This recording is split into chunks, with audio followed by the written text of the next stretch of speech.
At the close of the Second World War, the bloodiest conflict in human history, many were thankful that the war was over. But for some, it would be a return as a victor, and for others, it would be captivity as a prisoner of war. But for most, it was an arduous process of rebuilding. However, for some, the war would not be over. One of the more remarkable and disturbing examples is that of Hiroo Onoda, one of the last Japanese soldiers to surrender, almost 30 years after the Second World War. During this time, he continued to fight, acting as a guerrilla fighter and terrorizing the local population. It is perhaps helpful to start with the life and career of Hiroo. He was a student of Nakano School, Imperial Japan's premier military intelligence training school. Students were taught all manner of espionage, patriotism, and the intricacies of guerrilla combat. Hiroo graduated and was dispatched to the Philippine islands of Lubang. He reached the rank of second lieutenant and met up with other soldiers stationed on the island. They were sent with a mission to delay, hamper, and report back on Allied movements. Hiroo's superiors instructed him to never surrender, nor to ever take his own life. Arriving on the island towards the end of December 1944, Hiroo and his men set about sabotaging the airfield and docks of Lubang. American and Philippine soldiers recaptured Lubang in February of 1945, with the Japanese soldiers killed or surrendering, all apart from Hiroo and 3 other soldiers, these being Private Yuichi Akasu, Private First Class Kinchi Kozuka, and Corporal Shoichi Shimada. The remaining men headed into the hilly jungles and regrouped, ready to continue the fight and obey Hiroo's orders to never surrender. Hiroo planned on disrupting the Allied forces until the Imperial Japanese Army could retake Lubang. When Japan surrendered, leaflets were dropped to encourage soldiers to give up their arms and to return home. Most did, but for some the communications never reached, and some refused to believe that Japan would ever even surrender. Such was the level of their training and martial conditioning, many believed it was an Allied trick and was done to kill those that gave up. Hiroo and his men refused to believe the war was over, and so they continued the fight. What followed would be a decades-long campaign of guerrilla warfare against the civilian and police population of Lubang. The group of soldiers moved camp every few days as to avoid detection. They survived by foraging fruit, hunting wild animals, and stealing produce from farmers. There would be intermittent clashes with the people of Lubang, with the soldiers more than prepared to open fire and kill whoever got in their way. Believing there to be Allied military presence on the island, they did however avoid any prolonged engagements. Whilst the island of Lubang is only around 48 square miles, it provided plenty of space for the small group to remain undetected. In 1949, Private Akasu and the rest of the group fell out following an argument. Akasu left the rest and continued fighting alone. After around 6 months, he surrendered to a group of Philippine soldiers. He told them about the other 3 soldiers and attempted to locate his former comrades with the help of other Philippine soldiers. For Hiroo and the rest, this was but confirmation that Akasu was a traitor, not to be believed when he wrote letters encouraging them to surrender. In 1952, leaflets were dropped into the jungle again, encouraging Hiroo and his men to surrender. Notes, photographs and pleas were written to let them know the war was over and it was time to surrender and return home. But Hiroo believed that this was all fake. He looked at the photographs of his old hometown, not recognizing the buildings. Much of the city he was born in had been destroyed and rebuilt, meaning Hiroo did not know of the changes, and thus their war continued. Attacks launched by Hiroo did start to drop off, when during one raid against a group of fishermen, Shimada was badly wounded in the leg in around 1952. It took months for the wound to heal, and even when it did, the man struggled to walk properly again. Whilst hiding in some caves, Shimada left some red fruit clearly visible, encouraging the residents of Lubang to find them. Shimada was into his 40s, had left his pregnant wife to join the army, and had seen supposed photos of his family in the dropped leaflets. When the soldiers were discovered in the cave, Hiroo and Kazuka took up arms and returned fire. Shimada stood still, as if accepting his fate. He was fatally shot after living 9 years in the jungle as a hideout fighter.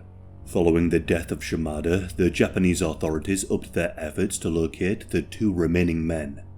Hiroo's brother was brought to the island and sang songs from their youth, hoping to bring him out of hiding. In 1957, Hiroo found an airdropped letter from his mother.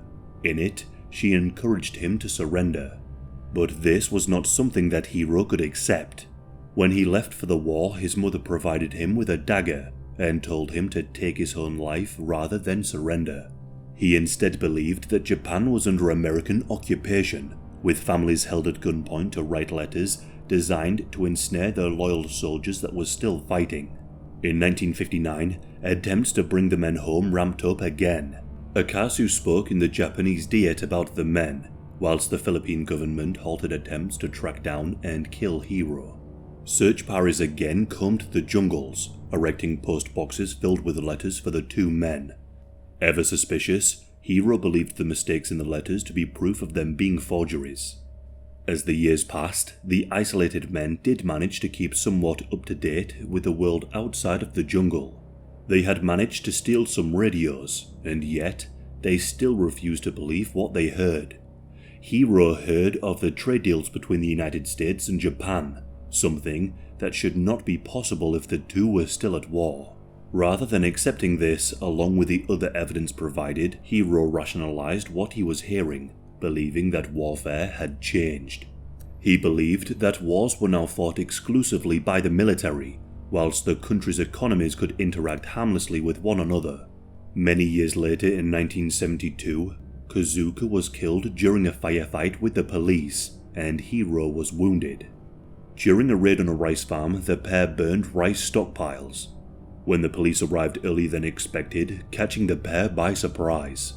With Kazuka dead, Hiroo was now alone. With the death of Kazuka, Hiroo's story again came to the forefront of Japanese media. Many more attempts by the Philippine and Japanese governments failed to locate Hiroo. All the while, he continued his one-man war. In 1974, a man by the name of Norio Suzuki set out to locate Hiroo, a panda, and the Yeti. He travelled to Lubang, and rather than search for Hiroo, he planned to wait for Hiroo to find him. When Hiroo happened to cross Suzuki, he realized he was Japanese. The 2 camped together and talked about their respective experiences. Suzuki convinced Hiroo to pose for a photograph as proof that he was still alive. From their conversations, Suzuki explained to the Japanese authorities that Hiroo was waiting for his commanding officer to provide his next set of orders. Suzuki, along with Major Taniguchi, made their way to the island, with hopes of finding Hiroo again in March of the same year. Hiroo stalked the pair to ensure that this was not some trap by the enemy. It was then that Hiroo approached and received orders to surrender from his former commanding officer, almost 30 years after receiving his initial orders. Hiroo was checked over and was found to be in good health and escorted to the Philippine military base. When he offered his sword in surrender, he was instructed to keep it. Hiroo would instead present his sword to the former president of the Philippines in a ceremony in Manila. The president of the Philippines too returned the sword, along with a pardon for his crimes, and stating he regarded Hiroo as an honorable soldier. In exchange, the Japanese government offered investment and compensation for the island of Lubang. Hiroo returned to Japan as a hero. He met with the families of the men who died with him on Lubang and apologized to them. He made a series of well-documented visits to a number of war memorials. Everywhere he went, he was greeted by crowds. Hiroo struggled adjusting to civilian life. He had missed the near 30 years of change from the militaristic imperial days to a modern, peaceful society. He focused on writing his experiences in the jungles of Lubang. His book, My Surrender, My 30-Year War, was published in multiple languages. Hiroo became fed up with the media attention, the cold weather, and the difficulties of civilian life.